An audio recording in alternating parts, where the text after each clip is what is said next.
Halo pemirsa, Anda kembali menyaksikan informasi terkini Jambi 28 TV bersama saya Agus Solidabar.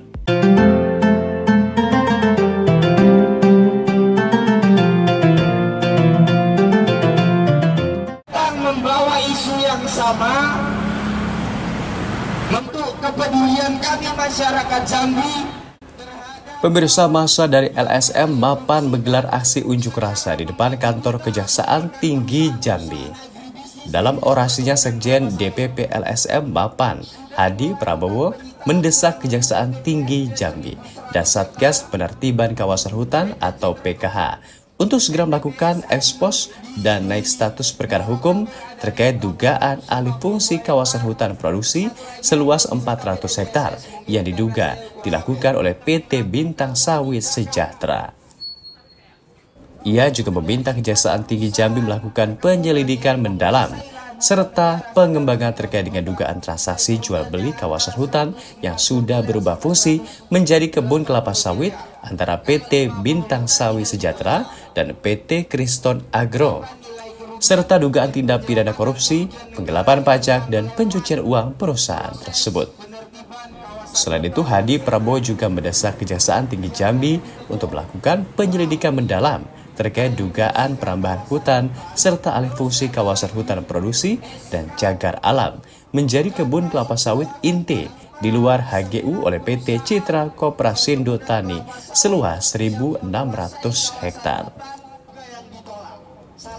Hadi Prabowo juga mendesak Satgas PKH untuk melakukan penyelidikan terkait dugaan tindak pidana kejahatan perbankan, di mana kebun kelapa sawit dalam kawasan hutan diduga dijaminkan oleh PT Citra Koprasindo Tani ke Bank Mandiri dengan nilai pinjaman sebesar 48 miliar rupiah.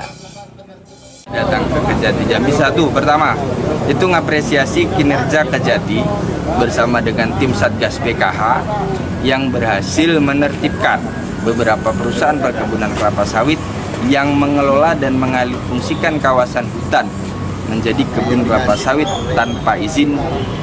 Itu salah satunya PT CKT, itu sudah ditertibkan 615 hektar. Terus kemarin ada juga PT BSS yang dipanggil, diperiksa, dimintai keterangan terkait penggunaan alih fungsi kawasan hutan jadi kebun kelapa sawit tanpa izin seluas 400 hektar. Terus ada lagi PT BSA di Muaro Tabir, Kabupaten Tebo, itu sekitar 800 sekian hektar. Nah, terakhir yang sudah disita dan kasus korupsinya naik ke tingkat penyidikan itu PT PSG.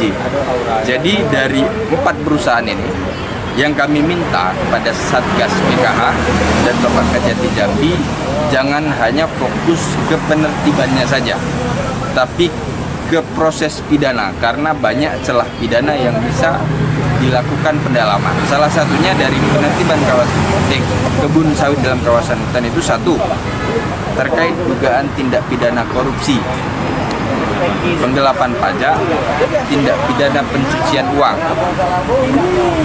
yang berawal dari kejahatan lingkungan hidup dari kehutanan. Salah satu contoh saja, PT PSG itu alih fungsikan kebun dalam kawasan kurang lebih 1.200 hektar. Itu nilai kerugian 130 sampai 150 miliar.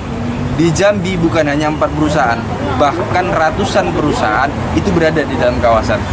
Ketika ini bisa kita tindak dan bisa kita lakukan penyelidikan secara mendalam, maka recovery, pengembalian atau penyelamatan kerugian negara hari ini bisa jauh lebih besar dari yang sebelum-sebelumnya. Itu harapan kita. Jadi Bapak Kejati bersama dengan tim Satgas PKH, ayo bersama-sama dengan kami penggiat niatkan dan tekadkan misi yang sama. Kita kembalikan kawasan hutan Jambi menjadi hijau royo-royo tanpa ada kebun kelapa sawit milik perusahaan dalam kawasan. Pemirsa, demikian informasi terkini yang dapat kami sampaikan untuk Anda saat ini, dan nantikan kami kembali dengan informasi terkini lainnya. Saya Agus Solidabar, sampai jumpa.